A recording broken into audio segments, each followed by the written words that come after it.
In the headlines, remaining abducted Federal University Dutsenma female students regain freedom. Fire destroys over 30 shops in Taraba. Resignations rise to 9 as 2 more commissioners quit Fubara's cabinet. And on the foreign scene, funeral held for Al Jazeera journalist killed in Israeli strike. Hello and welcome to the news update on Trust TV. I'm Sagir Ibrahim. Thank you for joining us.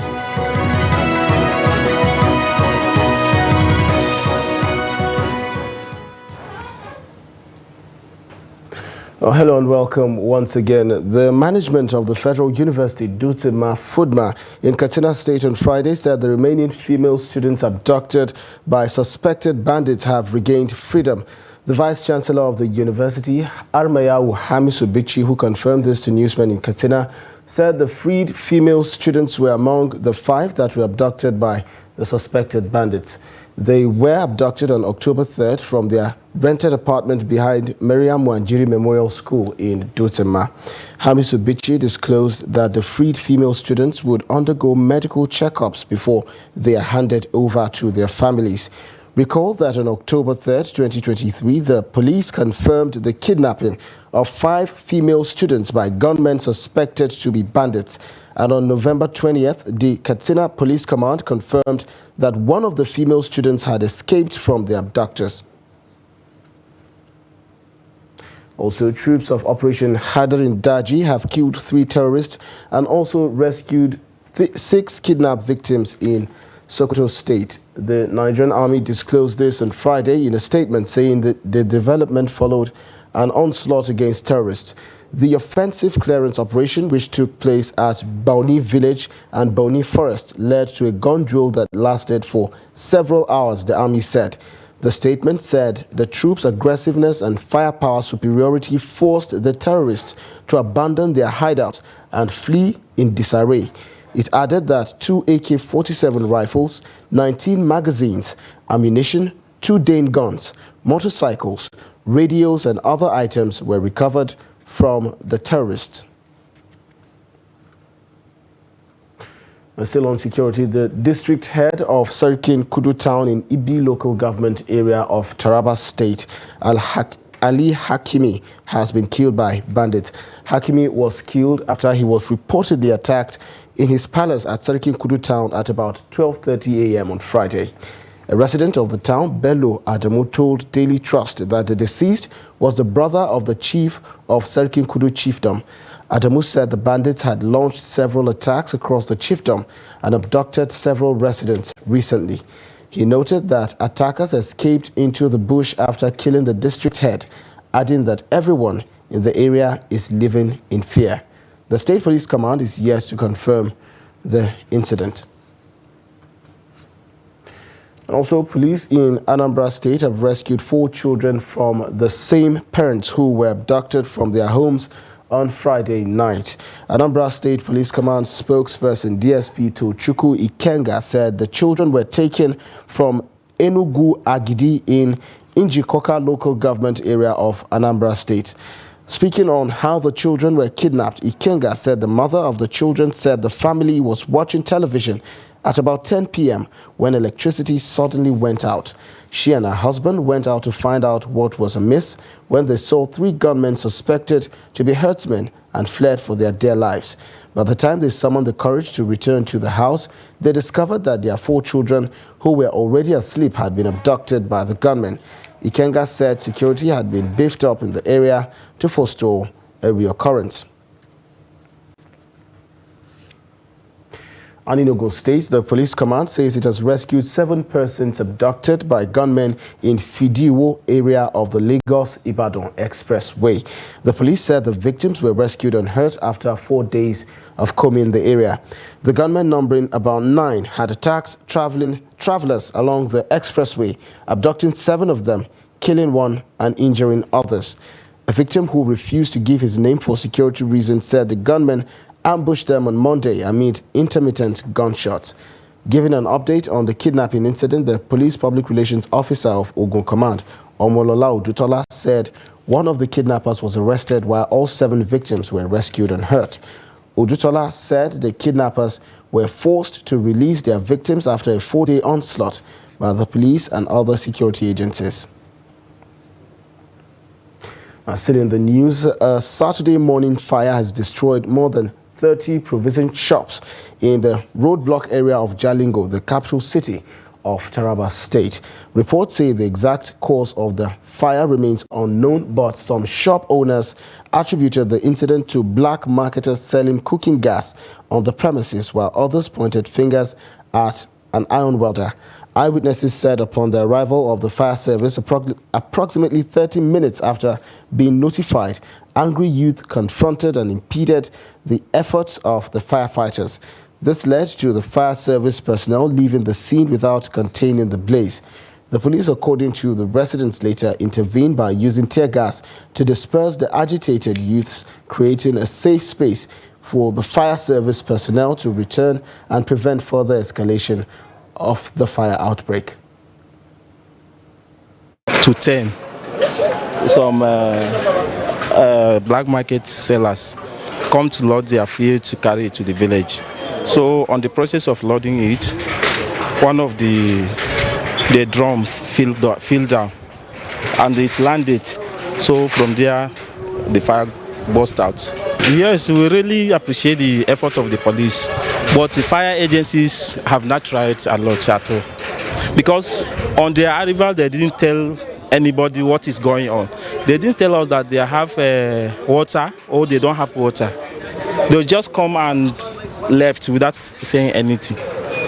So we don't know. But for the police, they have really tried. We tried by inviting commercial water sellers, water tanks. So we made an effort to meet 2 of them. So we called them, and with the effort of the youths, they tried and quenched the fire. Like seriously, like mine, a cash that I lost is about 850,000 naira. That's the one that I know, apart from the goods that I have in the shop. So for my other colleagues, as you can see, some tried, they brought out some goods and others lost it. We have already come work in the morning. Sometimes small things happen, well, catch fire for here. Then all of us are running. Some run from back, some run from front. Before people come gather. As they gather, some they bring water, bring omo, and by then we call for this fire service. They no come. Before they come, everything have already nearly to finish. Then people, even at last, the police people come, start firing some people, beating some people. So because people come full here, all of them. Yeah, you see, when situations like that happen, I think there should be emergency response from the fire service unit, on which it wasn't possible here. That was why you have this kind of serious destruction here. You see, it started at a very lighter way, and because of non-presence of fire fighting, personnel, that is why at the end of the day you have these serious destructions here. Indeed, a sad situation there. We move to politics now, where the number of resignations in the Rivers State Executive Council has risen to 9 after 2 more commissioners handed in their resignation following 7 of their colleagues out of Governor Siminalayi Fubara's cabinet. The latest to resign are the Commissioner for Special Projects, Emeka Woke, and the Commissioner for Environment, Austin Ben Choma. While Woke served as the Chief of Staff to former Governor and current FCT Minister Nyesom Wike, Ben Choma served as Commissioner for Urban Development in the immediate past administration. Woke was also a former local government chairman of Emuoha local government area. Also, the Independent National Electoral Commission, INEC, has moved all documents and materials used in the November 11th Kogi State governorship election from its headquarters in Lokoja to Abuja. INEC Chairman Mahmoud Yakubu was said to have ordered the removal of the election materials from its Lokoja headquarters for security reasons. The electoral materials were transferred in INEC trucks on Friday afternoon from its Lokoja office under heavy security, in line with the directive of the Commission. The materials transferred to Abuja include election results, BVAS, and other relevant sensitive documents used in this said election. An INEC official who craved anonymity said the order is to ease the smooth operation of the Kogi State Governorship Election Petition Tribunal sitting. The electoral umpire had earlier relocated the sitting of the State Governorship Election Petition Tribunal to the National Judicial Council Complex, Jabi, Abuja, because of the alleged insecurity situation at its headquarters in Lokoja a few weeks back. Also, an Islamic scholar in Ibadan, the Oyo State capital, Ali Temitope Abdul Salam, has urged governments at all levels to urgently consider the inclusion of Quranic and Arabic studies in the curricula of primary and secondary schools across the country. Speaking at a Quranic memorization ceremony, the Islamic teacher suggested that the inclusion would favorably contribute to societal uprightness and address the recalcitrant behavior among youth. Here's the report. This is a gathering of students, Islamic scholars, dignitaries, and leaders of thought who have converged on Nigeria's premier tertiary institution, the University of Ibadan, to give more bite to the promotion of Islamic studies and its memorization. Speakers at the event are advocating the inclusion of Quranic studies in schools' curriculum, helping to promote positive societal values. Some of the speakers are urging parents to pay more attention to the education of their children and ward, as they attribute the moral decadence in society to the breakdown of family values. The stakeholders are charging attendees to promote sound education while urging government to put in place policies that can tackle poverty. We have to come and do. We need a lot of spiritual diets for the children of today, because we have a lot of the tools of shaitan that is all around these children to lead them astray. And that is why we started this institute, so that students, the youth, the Muslim youth will be able to come, memorize the Quran, learn about the teachings of the Quran. Whosoever can live his life with what the Quran has come to teach, and that person will become someone that will be pious and righteous. You can be a doctor, you can be an engineer, you can be a pharmacist, you can be a minister, you can be anything. The moment you live your life by the Quran, it will be easy for everyone around you to feel the impact. A total of 114 students were presented with certificates having completed the full memorization of the Holy Quran. Society will become better. In a boarding school, and memorizing the Quran has been my mom's prayer, but I didn't have it in plan, but Allah has already seen it for me. And coming from the north or to the western part of Nigeria was not an easy decision. I left my parents and everyone. I came here with my sister. It was not easy at all. Yahoo, taking of drugs, stealing, and all those bad things. So I've come to learn, because in the Quran, they are mentioned in the Quran in plenty places that all these kind of things, they are not good. They are not things that we can do. So when someone memorizes the Quran, you come to understand from the meaning of the Quran, the Holy Quran, you come to understand that. All these kind of things are things you are not supposed to do. And even for me to memorize the Quran, for you doing that kind of thing, you'll be feeling there's a guilt you feel. Organizers of this event are calling on employers of labor not to discriminate against youths seeking employment based on their religious background. You're watching the news update on Trust TV. Coming up after the break. Transporters lament low patronage in Lagos despite approaching Yuletide. This and more when we return. Stay with us. It's time to jackpot for more fun. This season, there are loads of exciting content. Enjoy all the drama, intrigue, suspense, and romance in a wide range of telenovela series, Nollywood movies, Bollywood, kiddies program, and introducing our new kiddies channel, Wooing. After 5 years of waiting, the Nigeria Premier Football League is finally back, live and exclusively on Star Times. Enjoy more this season with our Jackpot promo. Recharge 2 months on Classic or Super Bouquet and get 14 days free. Or recharge 2 months and get upgraded to a higher bouquet. Wow! Recharge now and Jackpot for more fun and stand a chance to win Sundial TV and other fantastic gifts. Offer runs till January 20, 2024. Terms and conditions apply. Star Times. Entertain your family. This is Africa Update on Trust TV. I am Ayuba. Thanks for joining. Rest of Africa, stand and make sure that our people understand. And the story of the OAU can be told and retold. It cannot be denied that it made a contribution to the process of decolonization of the continent in many ways. Ethiopia is where it is today in no small part because of the tireless efforts of the African Union and the wisdom of its deeply held belief in the principle of African solution to African problems. The bulk of African countries were under colonial rule in 1945. So they did not take part in the negotiations that established the Bretton Woods institutions. But the African continent is not included in the South-South relations. And therefore, our objective is to ensure that the Africa Free Trade Agreement is actually implemented. And the BRICS countries, all of them are trading with Africa. And we know that there are resources in Sudan, especially in Darfur. And that is why Darfur has been on the front burner for a long time.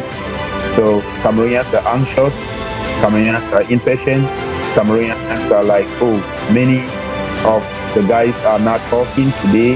You can read it all over the social media. Egypt has officially declined to accept fleeing Palestinians for fear that the more Palestinians we accept across the border into Egypt, the more trouble there may be for the country in the nearest and farthest future.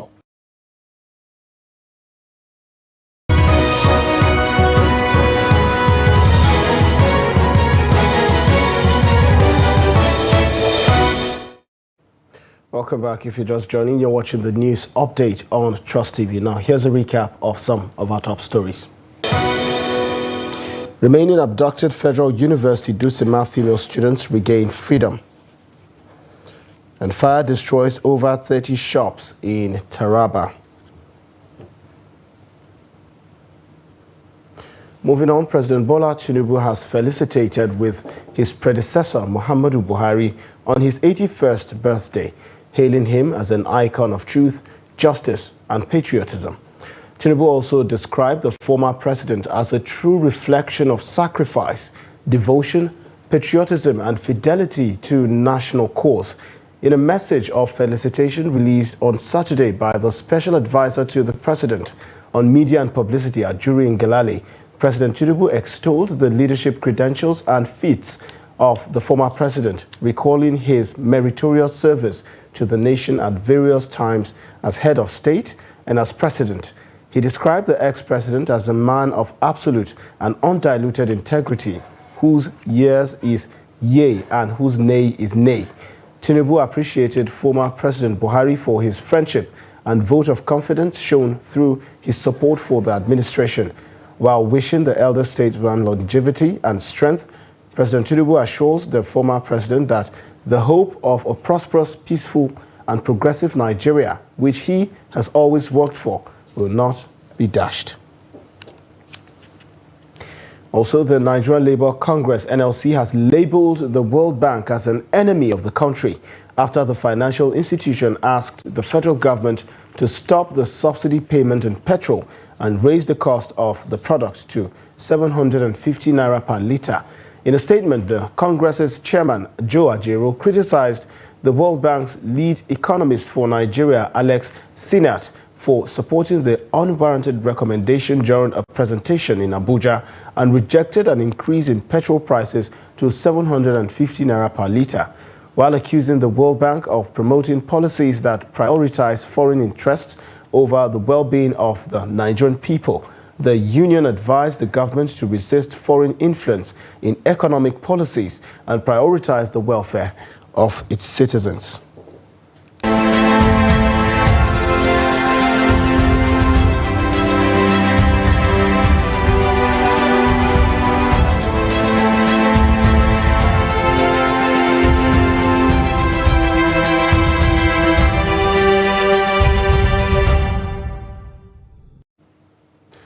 In the face of soaring inflation and increased transportation costs across the nation, Nigerians gearing up for Christmas and New Year celebrations say their plans of the season have been significantly impacted. In Lagos State, Victoria Tokolo reports that transporters who are grappling with a substantial decline in passenger patronage due to rise in fuel prices voiced their concerns. Her report is presented from our studio.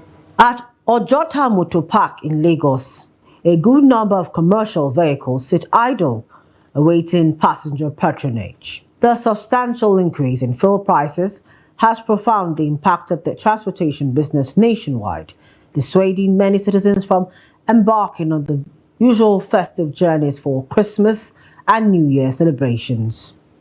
Instead, they have opted to dispatch their goods to loved ones via waybill, choosing not to undertake the journey themselves. Several transporters who decry the situation highlighted the adverse effects of the exorbitant fuel prices on their operations. Christmas and New Year, traditionally peak periods for transporters, has seen a decline in demand. Previously priced at 118 naira per litre, fuel now stands at 600 naira per litre in Lagos. The cost of a trip from Lagos to Ibadan, which once consumed 5,000 naira fuel, has surged to 20,000 naira fuel for a round trip, an indication of the profound economic strain they endure. The masses have adjusted. They don't travel as usual. You cannot see only few unlike last year or last 2 years. As of now, you will not see any very bus here. There won't be any bus. Everywhere we reach out, you see passengers will be begging them to hold on, calling vehicle. Where are you? But now, something like that. Like now, if I'm traveling to Ilorin last year, my go and come for Ilorin, let's say 16,000 naira fuel, 18,000. But for this year, the money is 55,000 naira for fuel. So any amount we collect this year is fuel. Reducing of the vehicle in the park, it is the increment in the fuel. You see, we have bought the fuel for 185 naira before. You can see the increment almost times 4. But now we are buying 600 something. Financial strain has increased the cost of travel from Lagos to Owo from 4,200 naira to 7,200 naira. Similarly, the route from Lagos to Akure, once priced at 3,500 naira, now requires 5,500 naira. Some passengers reacted to the situation. From Lagos to Akure, the fare is about 1,500, but right now it's 5,100 naira, and which you know that maybe by next week it's going to increase more because we are in a festive period. Everybody, it's not easy anyway. Everybody has complained about the transport. So I try to the Nigerian government they should find solutions to this so that it's really killing. It's not comfortable for everybody. Compared to what we used to pay about 2 years ago, I think 2 years ago we used to normally pay 3,100 from Ojota to Jiga. As of today we will be paying 5,200 naira from Ojota to Akure. It's a fuel issue that makes the transport to be high. In light of these challenges, transporters appeal to the government to intervene in order to alleviate the sufferings on the masses.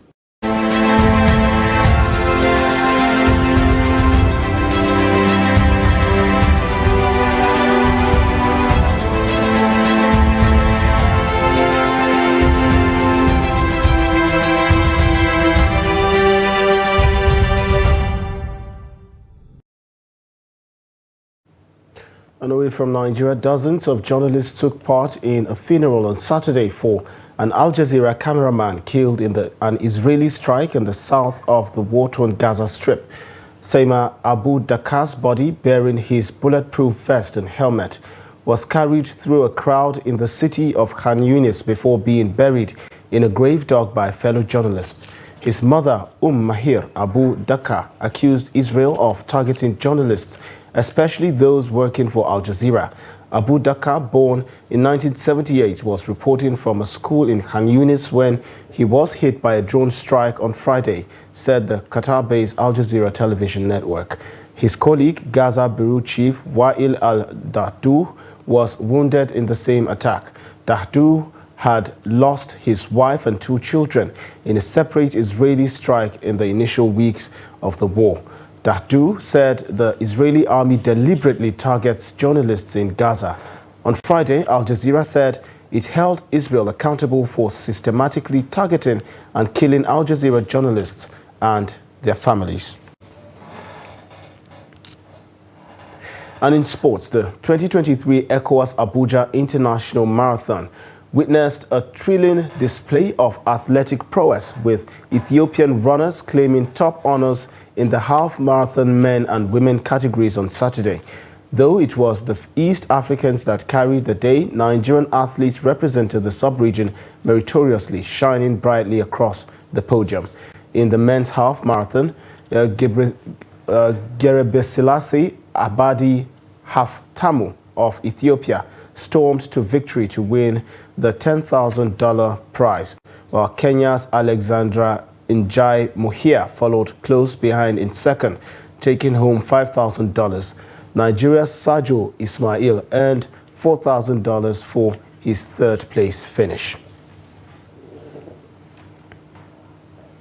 And with that, we've come to the end of the news update on Trust TV at this hour. Do well follow us across all of our social platforms and join our live stream on YouTube for more news, programs, and documentaries. I'm Sakir Ibrahim. Thanks for watching.